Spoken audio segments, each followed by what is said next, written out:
오늘은 3월 마지막 주일이고요. 사순절 기간입니다. 사순절은 부활주일을 기점으로 그 전에 주일을 뺀 40일의 기간을 나타냅니다. 사순절을 한자로 보시면은 넉사자가 있고 그리고 열순자가 있어요. 그래서 사순절 40일의 기간이다라는 의미입니다. 올해 2020년도의 사순절은 2월 26일 수요일부터 4월 12일 부활주일까지가 사순절 기간이 되고, 이때 주일은 빼는 그런 계산이 됩니다. 우리 성경에 보시면 40이라는 숫자는 아주 큰 영적 의미를 가지고 있습니다. 노아 방주 사건이 있을 때, 그때 밤낮으로 40일간 비가 내렸고, 그리고 출애굽한 이후에 이스라엘 백성들이 40년간 광야에서 방황을 하는 일이 40이라는 숫자가 있습니다. 또 예수님께서 광야에서 공생에 처음 시작하실 때 40일간 금식하며 기도하시고 마귀의 시험을 받으셨던 기간도 40일이었습니다. 그래서 우리 모든 예수님 믿는 사람들, 우리 교회는 이 40이라는 특별한 의미를 아주 귀하게 여기고, 이 40일간 예수님이 십자가 지시고 부활하기 전에 그 중요한 기간이기 때문에 특별한 영적 훈련을 하고, 때로 금식하고 또 고난을 생각하고 예수님의 십자가를 생각하고 붙드는 그런 귀한 영적인 훈련의 시간, 특별한 기도의 시간, 이러한 것으로 우리는 사순절을 지키고 있습니다. 이제 저희들 거의 이제 사순절 막바지에 이르렀고, 다음 주일이 종려주일, 그 다음 주일이 부활주일이 됩니다. 바라기는 우리 모두 다 다음 주일이나 또 부활주일에 모여서 함께 예배 드리면 좋겠습니다. 사순절을 시작하는 첫날이 수요일입니다. 수요일을 흔히 이제 제의 수요일이라고 하는데, 이때는 보통 교회에서 성도들의 이마에 이렇게 좀 재로 십자가를 이렇게 좀 그려주고, 그리고 제의 수요일이 시작되었다, 사순절이 시작되었다라는 것으로 시작을 합니다. 여러분, 성경을 보시면 제는 회개를 의미하고 있습니다. 구약 성경에 보시면은 구약의 많은 사람들이 회개할 때 몇 가지 특징이 있죠. 옷을 찢었다, 베옷을 입었다, 금식했다, 그리고 제 가운데서 앉아서 회개 기도를 했다. 이런 것들이 구약에 보시면은 회개하는 모습입니다. 욥기를 보시면 욥이 온 몸에 악창이 나서 고통당할 때 제 가운데서 기와 조각으로 자기 몸을 긁었다, 그런 말씀이 욥기에 나와요. 욥기의 마지막이 42장입니다. 하나님이 욥의 모든 고통을 다 씻어주시고 모든 건강을 회복해 주시고 물질을 회복해 주시고 자녀들을 회복해 주시는 놀라운 은혜가 42장에 보면은 나오게 됩니다. 그때 욥기 42장을 보시면 욥이 하나님의 은혜를 회복하고 나서 하는 첫 번째 일이 무엇인지 아십니까? 욥기 42장 6절에 이렇게 말합니다. 그러므로 내가 스스로 하나고 티끌과 제 가운데서 회개하나이다. 참 놀라운 말씀이죠. 이제 고통이 다 사라졌어요. 병도 낫습니다. 물질이 회복이 됐어요. 또 앞으로 막 자녀들 주시게 됩니다. 이게 모든 고통이 사라지고 난 이때에 욥이 하는 말이 뭐예요? 내가 제 가운데서 하나님께 회개합니다 라고 말해요. 감사합니다, 할렐루야, 이 말이 먼저가 아니에요. 먼저 내가 제 가운데 앉아서 하나님께 회개합니다 라고 회개를 합니다. 왜요? 그 이전에 욥과 친구들이 서로 논쟁하면서 되는 말 안 되는 말, 이 말 저 말, 하나님이 이래 저래, 네가 맞아 틀려, 이 말을 엄청 했거든요. 욥기 3장에서 37장까지가 계속 그런 내용이에요. 여러분, 제가 지난주도 말씀드렸지만 여러분, 사람들 토론해서 끝장 토론해서 결론 나오는 거 없습니다. 끝장 논쟁해 보십시오. 결론 나오나요? 절대로 없어요. 다 자기 소견에 옳은 거를 말하는 겁니다. 저도 제 소견에 옳은 거를 말하고 A는 A대로 B는 B대로 사람이 다 그런 존재예요. 결코 우리 모두가 이게 옳아라고 우리가 말할 수가 없어요. 여러분, 욥이 그 모든 고통이 지나가고 나서 하는 말이 뭐라고요? 내가 제 가운데 앉아서 하나님께 회개합니다. 내가 함부로 말한 거, 내가 알지도 못하고 알면서 이거저거 말한 거, 하나님 내가 회개합니다. 이게 여러분 욥의 첫 번째 고백이에요. 어디에서요? 제 가운데서 회개했다라고 욥기는 분명하게 말씀을 하고 있습니다. 우리가 사순절을 지내고 있는데 사순절의 가장 중요한 주제는 예수님 십자가입니다. 이 사순절의 클라이막스는 예수님의 십자가 사건이에요. 골고다에서 십자가 지시고 돌아가신 것, 이것이 바로 사순절의 마지막 클라이막스입니다. 그리고 3일 있다가 예수님 부활을 하시게 됩니다. 복음은 예수님의 십자가와 예수님의 부활 두 가지입니다. 이 두 축이 기둥이 복음이라는 큰 집을 지탱을 하고 있습니다. 여러분, 부활은 십자가를 전제합니다. 십자가 없는 부활은 절대 없어요. 십자가 없는 구원 없습니다. 십자가 없는 교회 없습니다. 십자가 없는 우리 예배 결코 있을 수가 없어요. 성경의 가장 중요한 핵심도 십자가입니다. 십자가 없는 성경은 아무것도 아니에요. 여러분, 십자가가 우리 모든 신앙의 핵심이고 교회의 핵심이고 우리 성경의 핵심입니다. 예수님은 십자가를 지시러 이 땅에 말씀이 육신이 되어서 오셨고 십자가를 향해서 계속 걸어가시는 기간, 이 기간이 바로 사순절이고 우리도 그런 예수님의 모습을 조금이라도 뒤따라가 보자 라고 작정하는 것이 이 사순절의 기간이기도 합니다. 오늘 함께 보신 마가복음 15장 말씀을 보시면 예수님 마지막 날에 십자가 달려 돌아가시고 고통하시는 모습을 자세히 기록하고 있습니다. 예수님 십자가 지시는 것은 이제 3시부터 9시까지예요. 오늘날 우리 시간으로 말하면 오전 9시부터 오후 3시까지 6시간 동안 십자가에 달려 고통을 당하십니다. 오늘 본문에 보시면 33절에 제6시가 되매 온 땅에 어둠이 임하여 제9시까지 계속하더니 라고 말씀하는데 이미 3시간이 지나간 시간을 말합니다. 그리고 정오가 되었을 때부터 오후 3시까지 갑자기 온 땅에 어둠이 깊이 임하는 그러한 놀라운 자연의 변화 현상이 일어나게 됩니다. 그리고 마지막 십자가에서 가상 7원 7가지 말씀을 하시고 운명하시는 모습이 이 3시간 동안에 이루어지게 됩니다. 오늘 본문에 보시면 예수님 말씀하신 가상 7원 십자가에서 말씀하신 7가지 말씀 가운데 한 말씀을 말씀하십니다. 제9시에 예수께서 크게 소리 지르시되 엘리 엘리 라마 사박다니 하시니 이를 번역하면 나의 하나님 어찌하여 나를 버리셨나이까 하는 뜻이라 라고 말씀합니다. 예수님 오랜 시간 십자가 달려 고통당하시다가 운명하기 직전에 하신 말씀 중에 하나가 엘리 엘리 라마 사박다니 라고 지금 고통 가운데 절규하고 계십니다. 나의 하나님 어찌하여 나를 버리십니까? 라고 지금 고통 가운데 절규를 하고 계셔요. 그리고 곧 이어서 숨을 거두시게 됩니다. 예수님께서 십자가 달려 돌아가신 것을 사도 바울은 골로새에서 이렇게 말씀합니다. 그의 십자가의 피로 하나님과 화평을 이루사 만물고 땅에 있는 것들이나 하늘에 있는 것들이 그로 말미암아 하나님과 화목하게 하셨느니라 라고 말씀을 하셔요.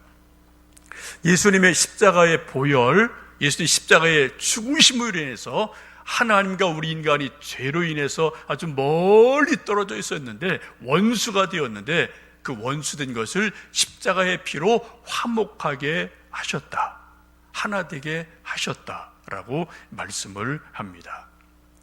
이 세상의 모든 인간들은 누구도 외 없이 예수님의 십자가 없이는 하나님과 화목할 수가 없습니다. 예수님의 십자가를 붙들지 않고는, 믿지 않고는 어느 누구도 구원 얻을 수가 없습니다. 천국을 들어갈 수가 없습니다. 천국 있는 것 자체를 알지를 못해요. 여러분, 예수님의 십자가를 분명히 알고 믿고 붙들면 누구든지, 나이가 많든 나이가 어리든 어느 나라 사람이든 관계없이 누구든지 천국이 보여요. 구원을 얻습니다. 하나님의 사랑을 느낍니다. 하나님의 사랑을 체험하게 되는 놀라운 역사가 있습니다. 그게 예수님이 바로 십자가의 은혜고 십자가의 사랑입니다. 우리 교회 성경의 가장 중요한 절대 가치는 십자가예요. 십자가 없이는 아무것도 없습니다.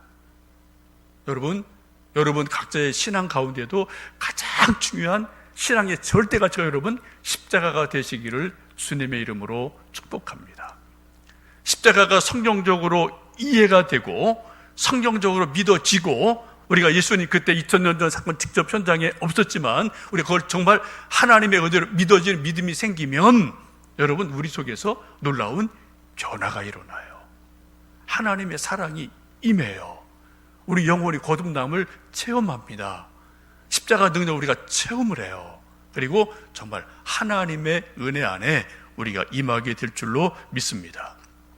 예수님 말씀하기를 누구든지 나를 따라오려거든 자기를 부인하고 자기 십자가를 지고 제 십자가를 지고 나를 따라오라 라고 말씀하셨습니다. 예수님 믿는 게 쉬울 수도 있고 쉽지 않을 수도 있어요. 자기 십자가 지지 않고 예수님 따라가는 거 쉽습니다. 멀찍이. 근데 누구든지 각자 자기에게 주어진 십자가가 있는데 그 십자가를 지고 예수님을 따라가는 것은 엄청 힘든 일이에요.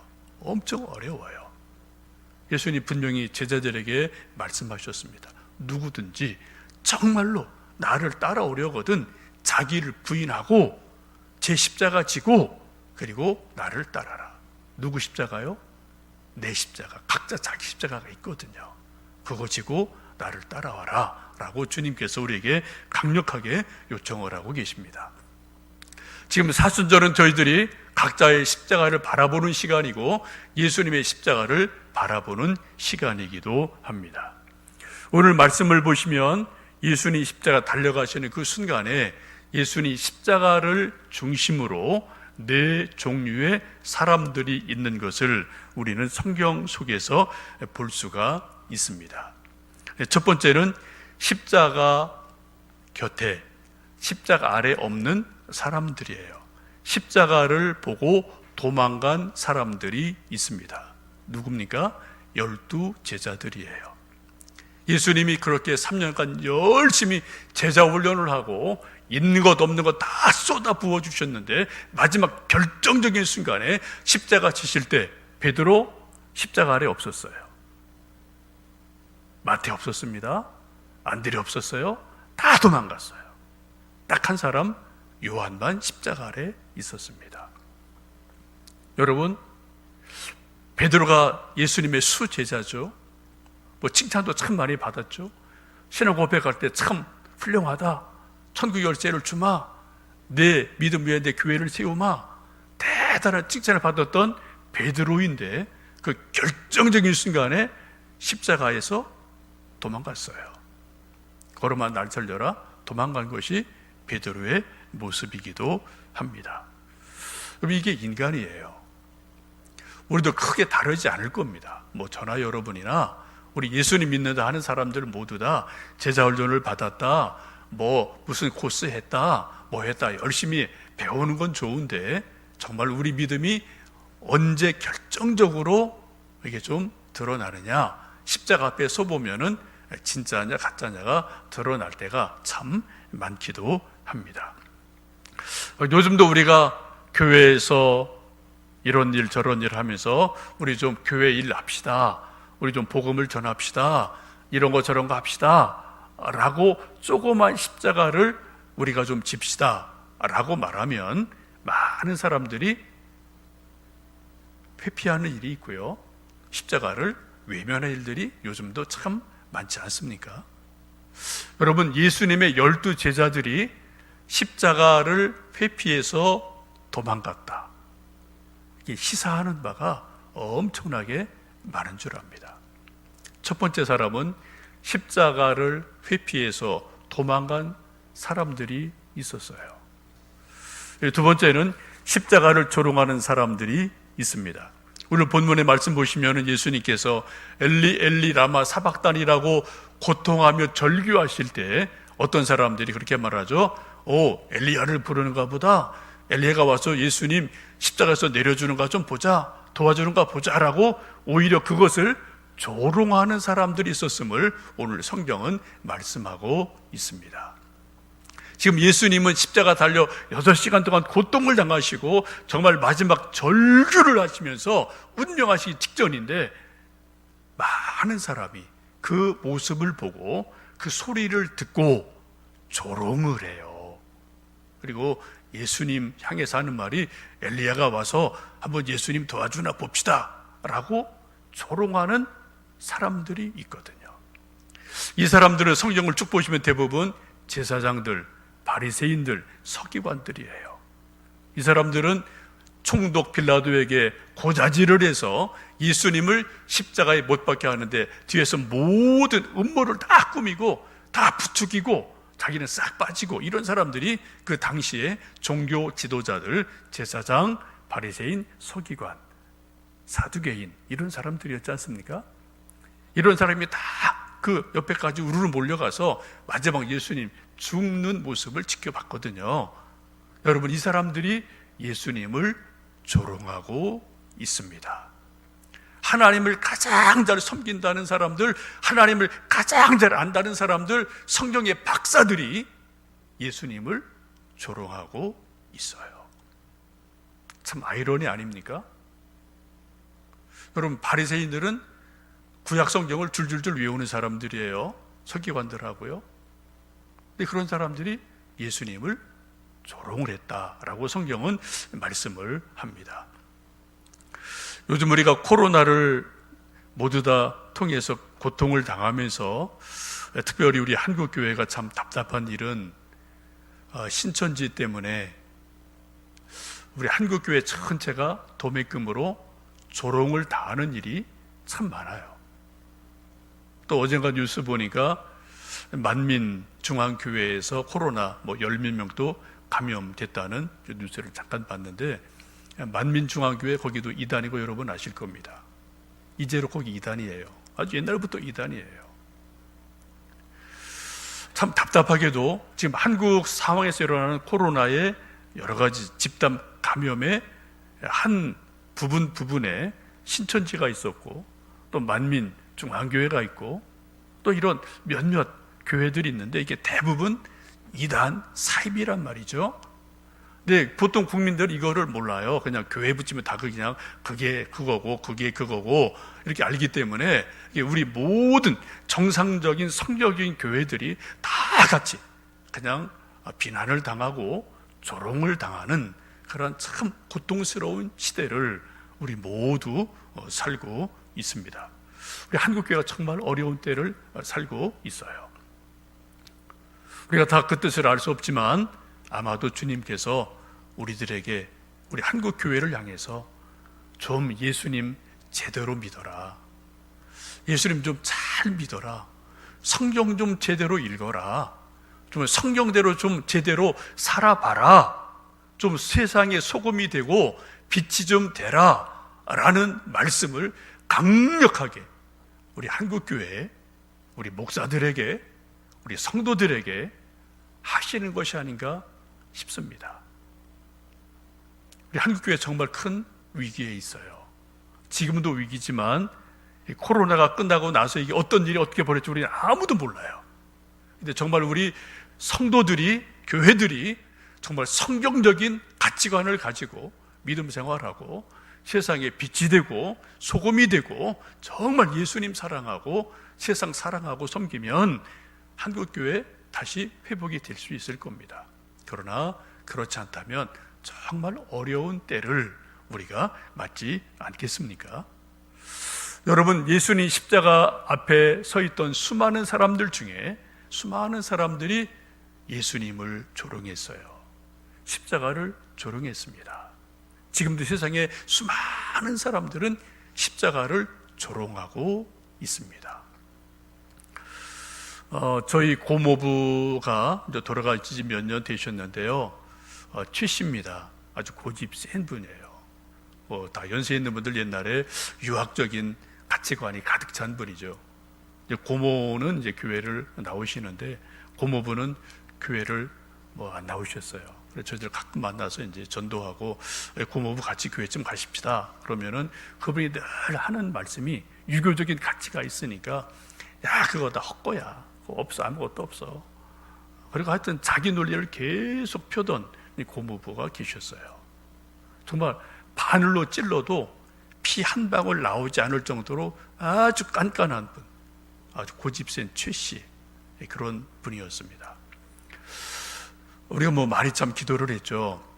근데 그분이 70 거의 되셔서 갑자기 몸이 안 좋아서 병원에 가셨더니 이제 병원에서 하는 말이 6개월 남았습니다. 준비하십시오. 라는 암 말기를 선고했습니다. 참 그때부터 이상한 일이 일어났어요. 고모부가 그전까지 그렇게 강박했던 마음이 딱 죽음 6개월에 딱 선고를 받고 나니까 누가 말을 안 했는데 고모한테 나 교회 가고 싶어. 그 말을 먼저 하셨고요. 그래서 고모한테 여러 번 들었어요. 그리고 새벽마다 목욕을 하고 그리고 고모랑 함께 교회 가서 새벽 기도 드리고 그렇게 몇 달간 하셨어요. 그리고 세례 받고 그리고 돌아가셨어요. 죽기 한 2, 3일 전에 고모에게 그런 말을 하셨답니다. 나 천국 갔다 왔어. 나 천국 봤어. 나 가는 거 염려하지 마. 잘 살아. 라고 아주 깨끗하게 자기 신앙을 고백하고 그리고 나서 한 3일 있다 돌아가셨어요. 제가 고모한테 여러 번 그 얘기 들었거든요. 근데 지금 고모고 지금 슬프지만 그렇게 슬프지 않아요. 왜? 평생 기도했던 자기 남편이 어쨌든 병으로 일찍 돌아가서 아쉽지만 정말 깨끗하게 신앙 고백하고 믿음 고백하고 천국 소망가지고 딱 가셨으니까 그래도 속이 시원한 거예요. 저희들이 그 전에 교회 얘기하고 성경 얘기하면은 그분이 조금 아는 게 좀 있거든요. 조롱 엄청 했어요. 하여튼 자기 논리가 확실한 분이었습니다. 그러나 딱 고통에 딱 당해보니까 하나님께서 역사하셔서 그 영혼을 구원하시는 놀라운 일이 있습니다. 여러분, 지금도 세상에 수많은 사람들은 십자가를 조롱합니다. 교회를 조롱합니다. 우리가 더 경건하게 살고 또 믿음으로 온전히 살아서 참으로 조롱받는 일이 없기를 우리가 정말 힘써야 되겠고요. 우리 자신이 좀 돌아보아야 되지 않을까 싶습니다. 세 번째 사람은 십자가를 보고 안 믿던 사람이 예수님을 믿는 놀라운 기적이 일어납니다. 오늘 본문에 보면 백부장이라는 사람이 소개가 됩니다. 이 백부장은 로마 총독의 명을 받아서 예수님이 채찍당하고 십자가를 지고 골고다까지 올라가는 모든 과정을 다 책임지는 그러한 백부장이에요.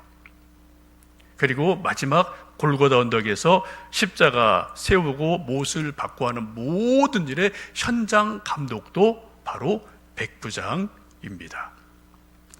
여러분, 이 백부장이 지금 하는 말씀이 무엇입니까? 예수님의 그 놀라운 말씀과 어둠이 깊이 임하는 것과 여러 가지 일들이 일어나는 거 다 보고 나서 하는 말이 39절에 이렇게 말씀해요.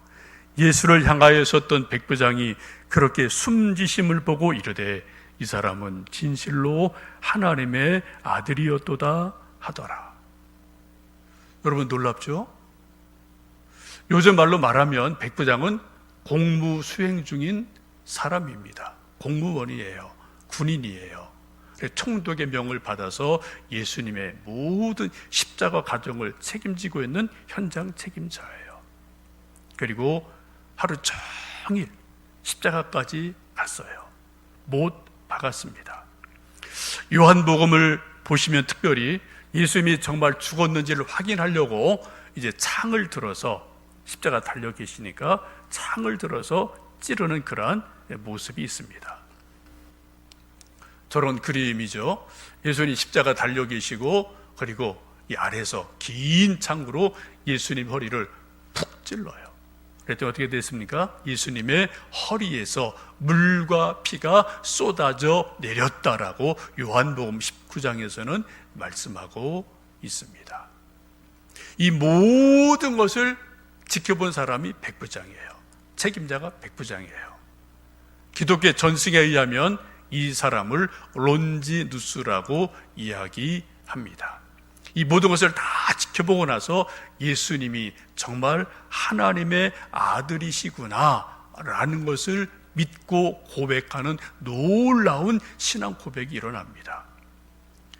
이 사람이 예수님 믿고 예수님 제자가 돼서 이제 곳곳에 다니면서 복음을 전하다가 순교를 합니다. 로마 가면 베드로 대성당이 있죠. 거기 가시면은 그 앞에 많은 동상들이 여러 개 있는데 앞부분에 베드로 동상이 있고요. 그리고 이쪽에 저 동상이 있어요. 저도 한 두어 번 가봤거든요.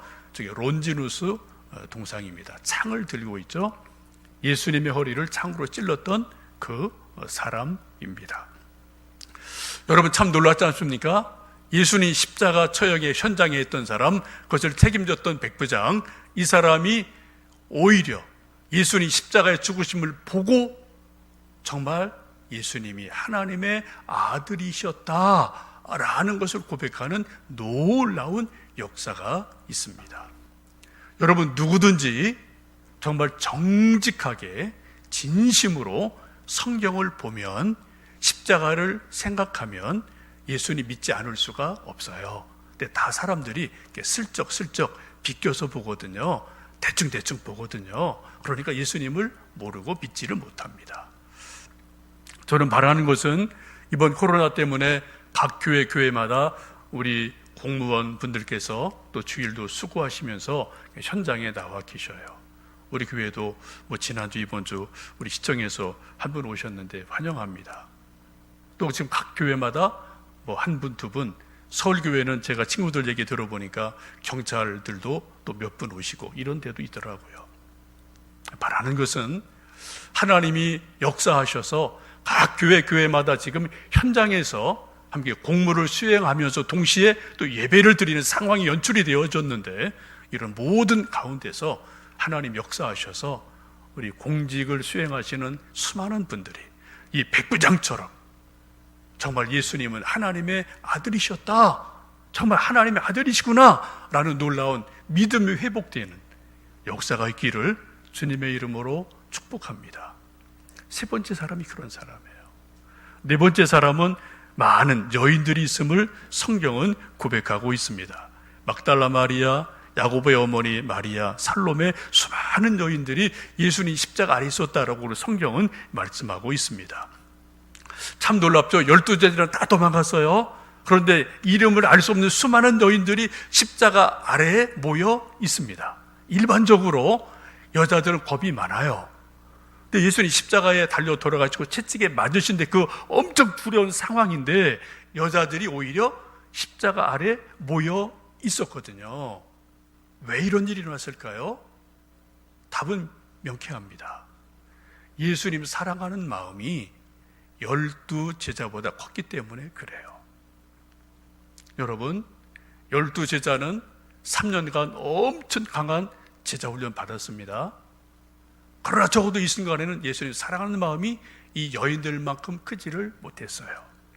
이 여인들은 12제자처럼 강한 제자훈련 받지 못했어요. 그러나 적어도 이 순간만은 예수님 사랑하는 애통한 마음이 12제자보다 더 컸음에 분명합니다. 우리 성도 여러분, 우리 함께 성경 공부하고 제자훈련하는 그 제자훈련 여러분 꼭 하시면 좋겠어요. 회복이 되면. 이것도 아무 때나 하는 게 아니지 않습니까? 여러분, 그리고 더 중요한 것은 예수님을 사랑하는 마음이 뜨거운 사랑이 있는 것이 더 중요한 줄 압니다. 그런 말이 있지 않습니까? 사람 마음은 참 묘해서 할 마음이 없으면 핑계가 보여요. 다 핑계예요. 할 마음이 있으면 길이 보입니다. 좁은 길이라도 길이 보여요. 그게 마음이에요. 지금 예수님의 십자가 앞에 있는 이 많은 여인들은 예수님 사랑하는 뜨거운 마음이 있었기 때문에 마지막까지 예수님 십자가 아래서 예수님의 모습을 보며 애통하며 눈물 흘리는 귀한 여인들의 모습을 봅니다. 아가서 보시면은 사랑은 죽음같이 강하다라는 말씀이 있죠. 사랑이 정말 뜨거우면은 죽음을 뛰어넘는 그런 일들이 일어나게 되지 않겠습니까? 그래서 결국은 예수님 뜨겁게 사랑하는 사람들이 순교까지 이르는 것을 우리는 잘 알고 있습니다. 이제 사순절 막바지에 이르렀습니다. 예수님 십자가를 깊이 생각하고 또 묵상하시는 시간이 되셨으면 좋겠습니다. 그래서 예수님 더 사랑하고 예수님 십자가 더 사랑하고 깊이 묵상하고 그리고 예수님께서 말씀하신 것처럼 누구든지 나를 따라오려거든 자기를 부인하고 제 십자가를 지고 나를 따를 것이라는 그 말씀처럼 우리 각자의 십자가를 지고 우리가 주님의 뒤를 한 걸음 한 걸음 따라가서 훗날 주님 앞에 섰을 때 착하고 신실한 종이다 칭찬을 받고 주님의 은혜를 덧입는 우리 모든 성도 되시기를 주님의 이름으로 축복합니다.